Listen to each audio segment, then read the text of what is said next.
Hi, welcome to YouTube channel, Mr. Moore PE. Sorry it's been a while since my last recording, about 8 weeks. Had a summer holiday in between, but let's get stuck into some GCSE classification of bones.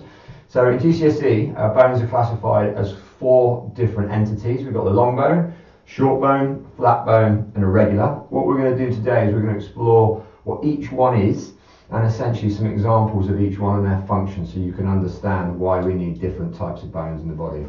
So first of all, we're going to talk about the long bone. The long bone does exactly what it says on the tin. It tends to be a very long bone and it acts as a lever, so the body can move large movements with the arms and legs. So it acts as a lever. That's a key mark for talking about that.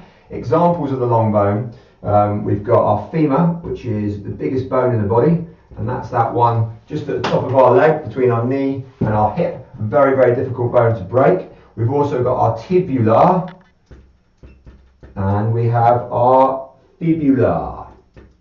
Just find a little bit of space to write that down there. So each one of these bones will get you a mark in a GCSE paper, and the main functions of long bones is to act as levers for big whole muscle movements. Then we move on to the short bone. These tend to be box shaped, much smaller than the long bones. They tend to be box shaped. They're also quite useful for strength, so they're designed for strength and withstanding impact. Designed for strength and impact.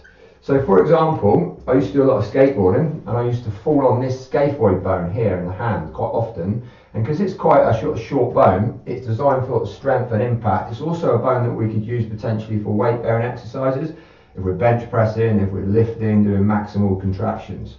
So short bones are really key. There's lots of them in the body. They're particularly good for absorbing shock. So when I was talking about falling off my skateboard, that is what my scaphoid bone was doing when I was landing on it. It was absorbing the shock from the impact. They're weight bearing, we've already talked about that. So let's talk about the types of bones they are. The first one is a scaphoid. It's a strange spelling, this one. S-C-H-P-H-O-I-D, scaphoid bone. And then we've got our tarsals. So our tarsals are short bones that are in the ankles. Okay, great. Next up, we've got our flat bones, and the flat bones really give us protection. And in sport, we need protection from impact. Potentially, if we're doing a team-based sport, it can be quite a lot of impact, a lot of physical contact. So they're quite useful bones. So they give us protection, and they also have a large surface area. So they're quite a large surface area, and this allows for attachment to the bones themselves and the muscle surface area. Examples of this are the cranium.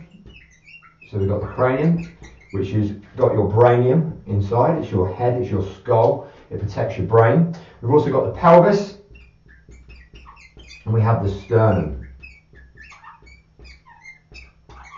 And last but not least, we've got irregular bones. So these are the 4th type of bone we're going to talk about today, and these are also used for protection, so quite similar to the flat bone function. However, what they do is they tend to protect the nervous tissue, which a lot of it is kind of intertwined and interwound around the vertebrae.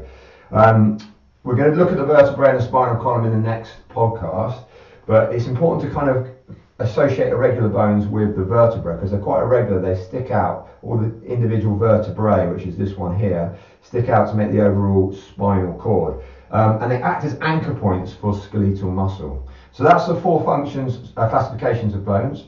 We have long, short, flat and irregular, and in the next podcast we're going to look at the spine and we're going to look at the 5 aspects of the spine and how that gives us support and allows for movement.